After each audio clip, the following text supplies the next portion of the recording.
As you can see, I got the at walker together. Got him on a base. What I did was, as you can see, there's magnets on 3 of the feet there. These are rare earth magnets. And then on my base here, I have 3 larger rare earth magnets. Just drilled a hole and glued them flush. I don't know if you can see, there's some lines on here. So what I did is I got my position and drew a circle around the feet so I knew where to put the magnets.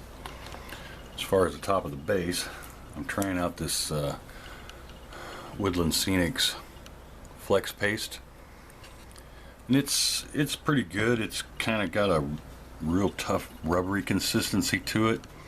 Looks like it worked good for mud and stuff, but as far as being able to kind of sculpt, it's not that easy. I'm going to try one more thin down coat to try to level all of this out and see what that brings, and if it looks good enough, then I'll move on to the next step. But so far it's looking pretty good. Like I said, everything's painted, not everything is glued, but I'm getting ready to start weathering this guy. So let me get that stuff together and I'll be right back. Alright, what's not glued together, as you can see, the legs and then some of the under pieces and the back pieces. I left those separate. There's some side guns and stuff too, but I left them separate so that I can do these washes and do some weathering detail on them before placing them and gluing them into place. So what I'm going to do is I need to get my brushes and water and stuff like that. I'm going to be using the Vallejo light gray wash to start with. So I'm going to get all set up and then I'll come back. You got the back piece here on a clip, and I've watered down that light gray wash half and half water and half with the wash. So what I'm going to do first is just take some straight water and I'm going to coat this piece. Okay, now I got it saturated. Now I'm going to take a little bit of the wash and I'm going to just dab it in spots, move it around. I always like to start light because once you've gone too dark, it's just too dark. You can't go backwards.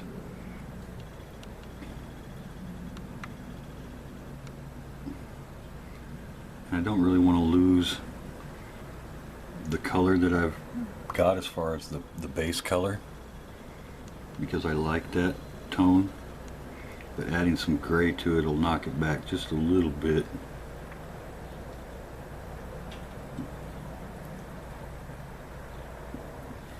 And you really want to make sure you get in all the little nooks and crannies, because that's what's going to give you contrast and separate from the lighter color.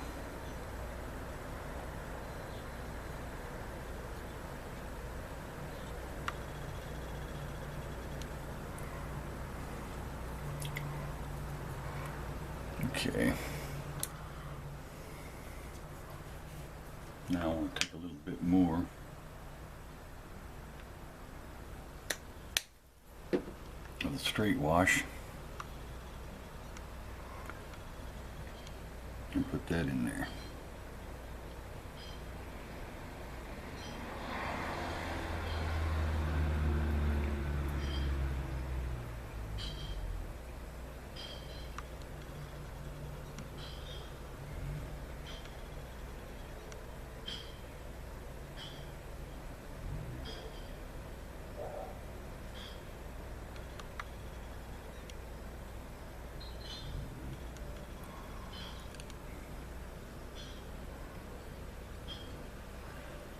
Since this is the back, I definitely want to get more of the straight wash on the back.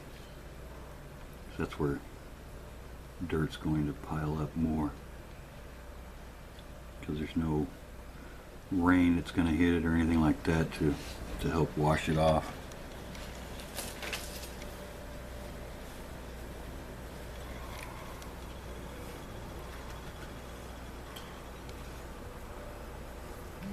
Then you just let it dry and you just do in layers. So I'm going to work on some more of this stuff and then I'll be back to show you what some of them look like. The first layer is on these pieces. I also did the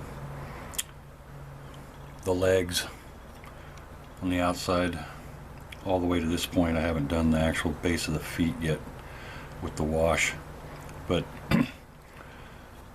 being so light, it just gives me that little bit of contrast between the main color and all the pieces, so it makes everything kind of stand out the way you want it to. I've also done the bottom of the main piece. Let me back up here a little bit. Oh, there we go. So the whole head and the neck I've done, so you can see where, like especially in here, gives a nice dark within the grooves. So I'll probably do another layer. I still need to do a layer on the entire main body, and then everything will have one layer, and then after it dries I'll look at it and see what where else I want to put. So I'll do all of that and then I'll come back and then we'll start working on the pastel details. I thought I'd just go ahead and show you what I'm doing here. I'm working in sections. This might be easier to see the big spot, but I'm getting it all damp. Then I'm taking my wash and just dabbing it on in spots. This particular one has a lot right in here. So you're just kind of simulating like rainfall, and the dirt and everything just cascading down as the water washes it away.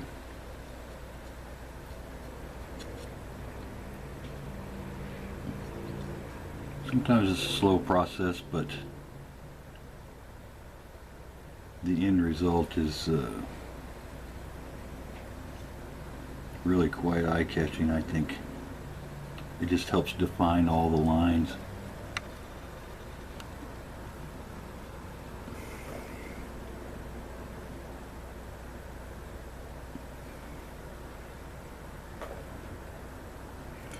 Get some full strength wash here.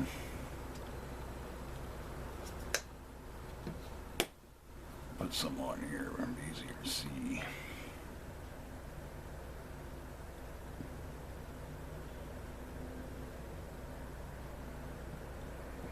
Now I'm just kind of focusing. Let me pull in a little closer. Closer. There. So now I'm just focusing in the where the lines meet in those joints.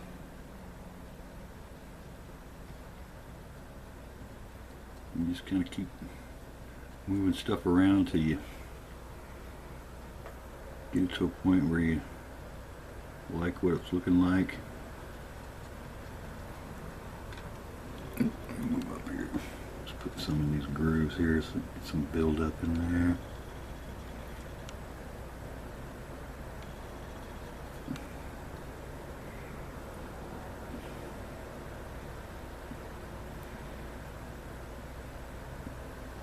You definitely want to make sure you get the bubbles out.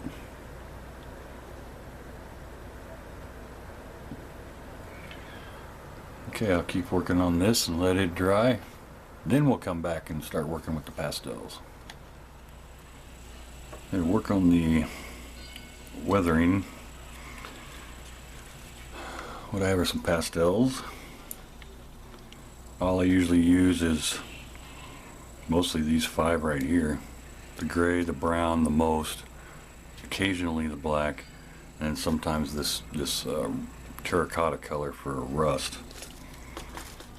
And then I'll have a thin brush and then kind of a wider flat brush to help me fan it out.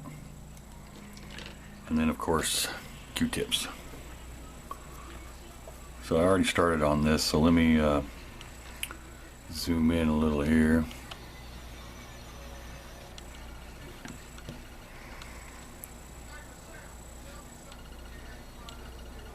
There we go. So you can see I already kind of started right here. So the reference I'm using, I'll put a link to it in the description. So there's another long shaded part coming down from this panel right here, so I'll set that up and then come back and show you how I do it. Okay, all I have here is a piece of Tamiya tape that I put at the bottom of that panel. I'm just taking the brush and the pastel and then just slowly dragging it down. And I'll do some brown and a little bit of gray.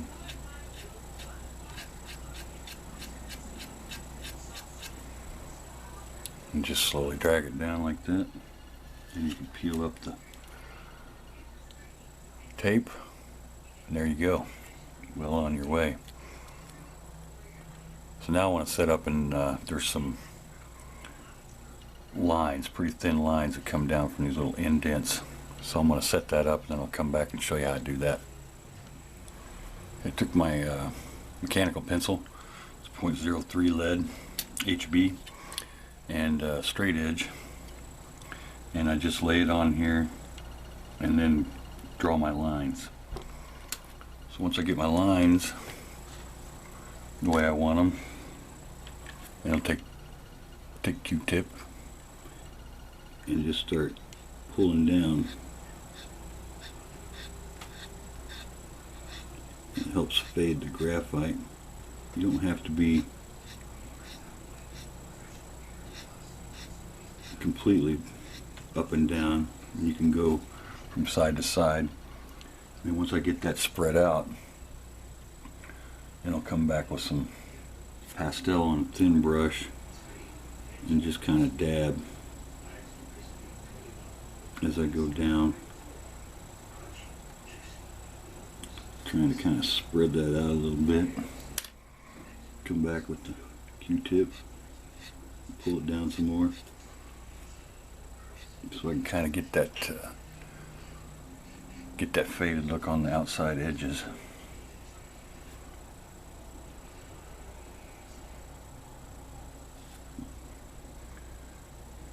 More pastel here.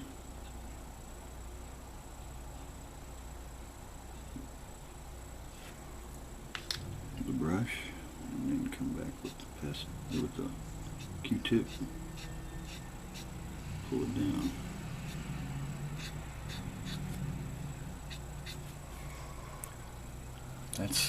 That's essentially it. You get a real good effect, especially for this scale. So this is going to do it for part 2. I'm going to continue on and finish all this up. Part 3, I'm going to show the base, show you how I do the base. So as always, thank you guys for watching. Thank you guys for subscribing, and I will see you for part 3.